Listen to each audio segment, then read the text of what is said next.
أيها المواطنون، قرر الرئيس محمد حسني مبارك تخليه عن منصب رئيس الجمهورية. الله يخرب بيت حسني مبارك على يخرب بيت عهده. كنت فين لما الشهداء طول النهار بيتقتلوا؟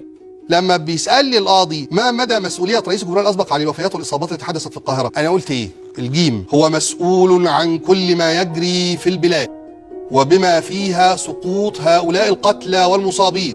لكن شوف القتل ده أنا بضم صوتي لصوت النيابة وممثل الادعاء اللي بيطالب بإعدام. أرجو إن كل واحد يحط نفسه مكان أسرة شهيد. ما عادش ينفع حد يقول لك بس يلا مفيش الكلام ده خلاص، هنزل اقعد لكم في ميدان التحرير ملط. حكمت المحكمة حضوريا ببراءته مما نسب إليه. إنني أرفض أن يسجن مبارك.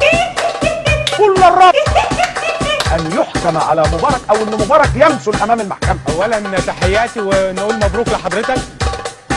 الله يخليك، كبشك يحفظ.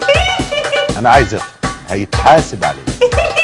سيادة الرئيس وأنا بكلم حضرتك النهارده، سيادة الرئيس محدش عايز يقتنع، مش عايز يخش الحقيقة دي جواه خالص، مش عايز يفكر فيها أبدا، إنه مبارك لم يأمر بإطلاق الرصاص على المتظاهرين.